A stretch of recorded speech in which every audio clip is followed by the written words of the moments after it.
Saksi mata di balik kepulangan keris Pangeran Diponegoro. Nah guys, itu judul daripada video yang akan kita buat reaction hari ini. Dan video ini adalah sebuah video daripada Detikcom guys. Assalamualaikum, salam santun, salam damai, salam silaturahmi, selamat datang. Terima kasih kalian yang sudah klik video ini untuk kalian tonton. Kalian bersama dengan saya BDT, berasal daripada Borneo, Sabah, akan menemani kalian di dalam episode reactions kali ini. Moga kalian sentiasa berada di dalam keadaan sehat-sehat selalu, sentiasa dimurahkan rezeki, dipermudahkan segala urusan dunia dan akhirat. Kalau kalian sedang diuji dengan sakit, moga dikurniakan kesehatan, dikurniakan kesembuhan. Amin ya rabbal alamin. Nah, tanpa berbasa-basi, mari kita nonton seperti apa isi kandungan daripada video ini. Let's go, good people. 1, 2.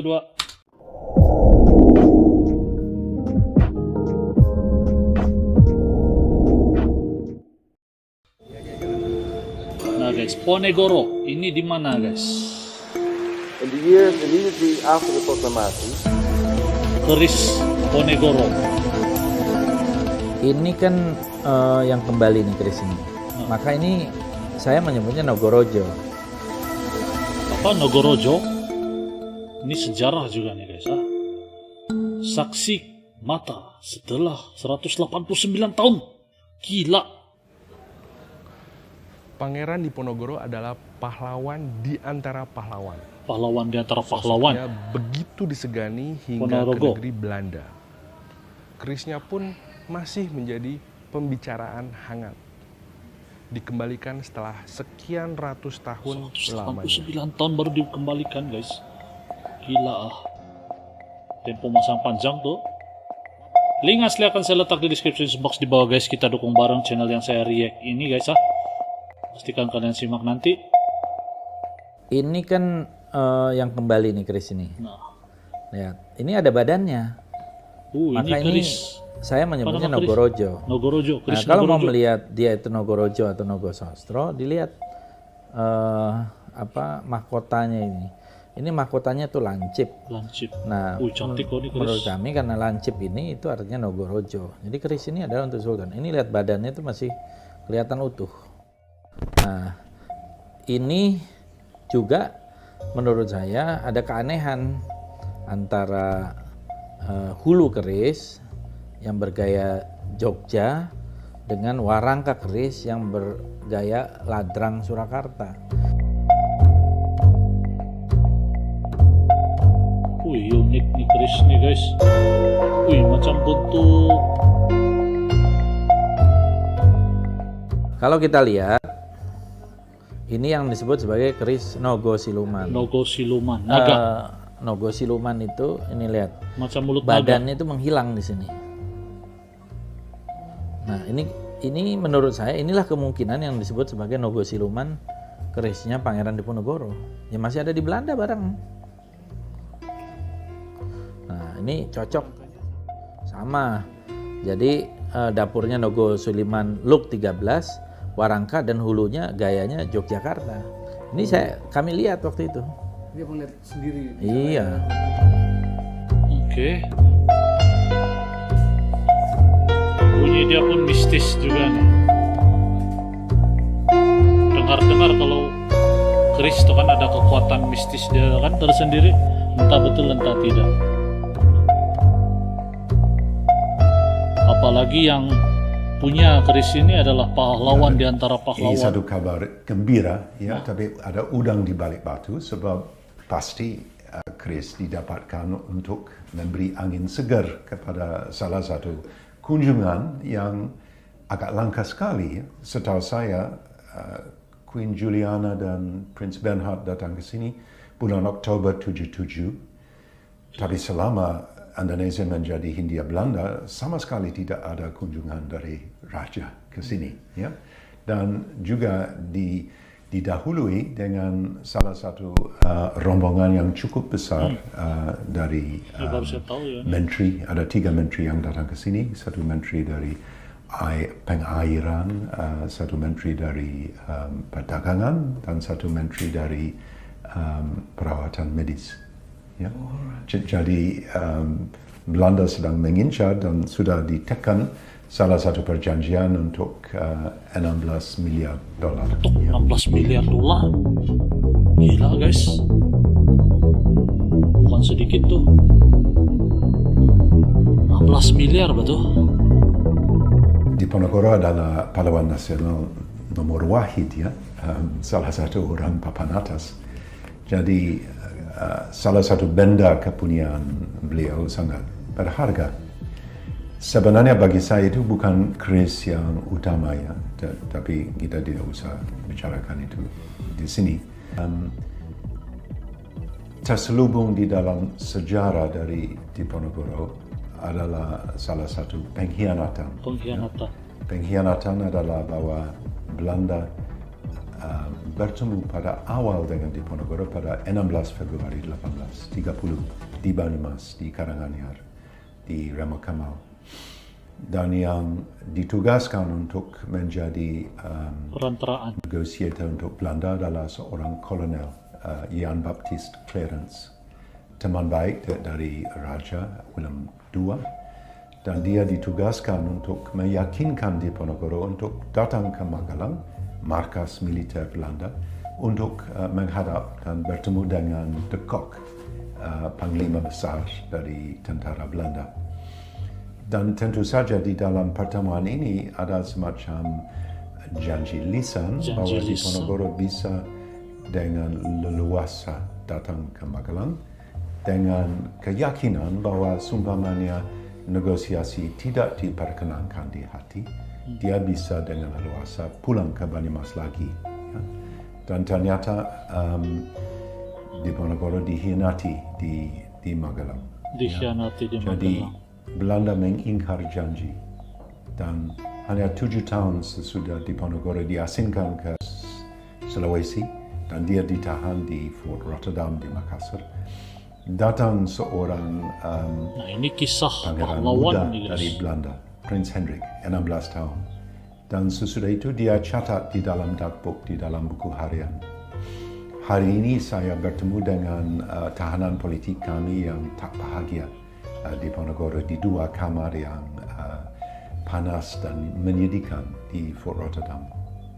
Memang dia seorang pemberontak, tapi dia datang kepada kami dengan salah satu kepercayaan penuh kepada kejujuran kami orang Belanda.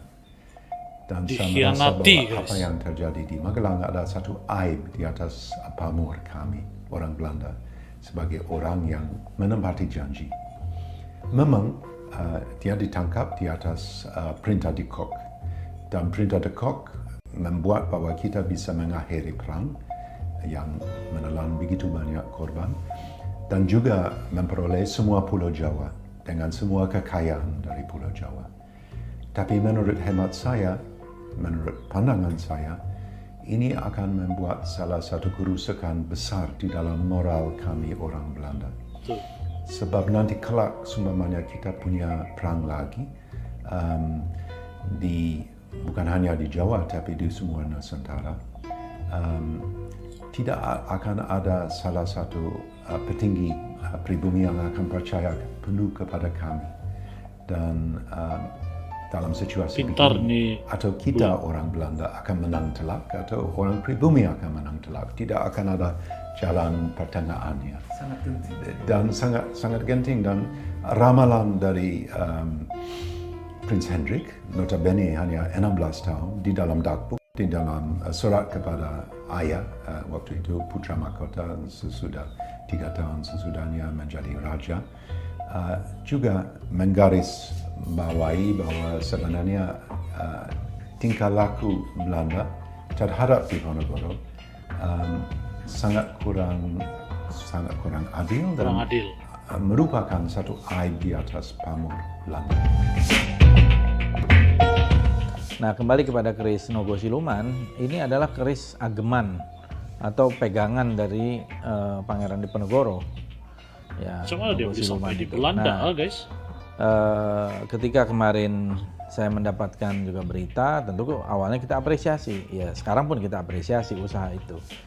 Tetapi jangan sampai salah kita di dalam menyeleksi, memverifikasi. Nah, saya ditanya karena di Twitter waktu itu oleh salah seorang netizen yang saya kenal, Zara Zetira ya, Dia mengatakan ini bagaimana pendapat saya. Nah, menurut saya ya yang dikembalikan itu bukan Nogo Siluman. Gitu loh. Yang dikembalikan itu dari sisi bentuknya sudah kelihatan itu Nogorojo menurut saya. Nogorojo dan Keris Nogo Siluman itu beza kok naga, kemudian badannya tidak terlihat. Gitu ya. Ada simbolik kah maksudnya? Salah satu contoh Terus? keris Nogo Siluman, dapur. Jadi dapur itu bentuknya. Nah, ini kepalanya, kemudian tidak terlihat badannya. Nah, ini dari dapur Nogo Siluman di era Mataram ini. Nah, yang saya lihat dan menurut beberapa ahli yang juga saya tanya, ya setelah kita diskusikan di komunitas kita di SMKI, juga ada yang berpendapat bahwa itu bukan Nogo Siluman. Kalau itu jelas, itu seperti membedakan kita melihat batu, oh ini batu jasper, ini batu apa gitu ya. Kalau Nogorojo ya itu persis seperti yang dikembalikan kemarin. Nogorojo dan Nogo Itu keris Nogonya itu badannya utuh sampai ke atas. Apalagi ini dilapis emas kan. Nah, dan digunakan untuk raja. Jadi kemungkinan keris itu adalah keris warisan dari Hamengkubuwono III. Ya, kemungkinan. Iya, yang kemarin. Iya, bisa diberikan kepada Ponorogo atau langsung kita tidak tahu. Tapi yang jelas itu Nogorojo itu lebih diperuntukkan untuk raja yang megang sultan gitu ya. Nah, Nogo Siluman itu ageman, biasa panglima perang, pemimpin segala. Nah, ada juga yang berpendapat, saya baca di media itu Nogosostro. Nah, Nogorojo dan Nogosostro itu hampir sama, ya, badannya sampai kelihatan. Yang membedakan sedikit nanti di mahkotanya. Ada mahkota, cuman nih kalau di Nogo Siluman kan nggak terlalu kelihatan mahkotanya. Tapi kalau di Nogorojo nih ada mahkotanya di kepalanya. Satu dipakai oleh raja. Naga itu ada mahkotanya. Satu dipakai oleh para kalau mahkotanya lancip segitiga itu lebih kepada Nogorojo. Gitu. Nogosostro lebih biasanya untuk juga para panglima perang. Nogosostro. Kalau Nogorojo untuk raja. Nogorojo raja. Nogo Siluman ini ageman, bisa bangsawan, pangeran, seperti pangeran Diponegoro. Kalau ageman itu artinya ada pegangan gitu loh. Kekhasan sendiri. Ya, artinya orang itu memang cocok lah dengan keris itu, pegangan. Gitu. Kita kan melihat keris itu bisa eksoteris, bisa esoteris. Eksoteris itu melihat dari seni budaya, hasil karya yang tampak zahir gitu ya, lahir, atau secara esoteris karena melihat ada tuahnya gitu ya. Karena kan memang keris itu juga benda makhluk yang ketika itu ada didoakan atau di zaman pra-Islam itu mungkin dimantrakan dan sebagainya. Itu tergantung orang per orang dalam melihat perkerisan itu. Saya suka tengok keris, guys, yang betul. Saya suka tengok keris. Ya, saya kira ada isu dari jenis keris dan ada isu dari sejarah dari keris. Jenis keris bukan saya yang lantang bisa menjawab, jauh lebih baik Fadlizon sebagai ketua umum dari Perserikatan Perkerisan Nasional ya, Indonesia. Jadi saya hanya akan refleksi. Memang itu bukan keris Nogo Siluman, tip Nogo Siluman sebab ada eluk 11, bukan eluk 13 ya. Dan juga dapur bukan dapur dari Nogo Siluman sebab Nogo Siluman adalah salah satu kepala dari naga yang kita hanya lihat sampai leher dan semua badan hilang ya. Tapi di dalam keris ini badan sampai ujung kita bisa menyaksikan ya. Jadi itu bukan Nogo Siluman yang benar ya. Mungkin salah alamat ini bermuara kepada apa catatan yang dibuat oleh Bahasa Sentot untuk clearance yang menyaksikan bahwa ini memang keris kepunyaan Diponegoro dan memang nama Nogo Siluman, dan juga catatan yang dibuat seorang magang pelukis Raden Saleh Sharif Bustaman di Den Haag waktu dia dipanggil oleh Van der Kasteel, direktur dari Koninklijk Kabinet van Zeldzaamheden, untuk menyaksikan apakah ini banyak info yang saya dapat kali ini, guys. Tapi saya akan letakkan itu sebab saya yakin. Saya hanya mau bicara isu dari keris sebagai kepunyaan Diponegoro dan riwayatnya. Diponegoro seorang Islam yang saleh, tapi seorang kejawen yang ulung, ya, orang kejawen yang tulen, ya, orang Jawa tulen.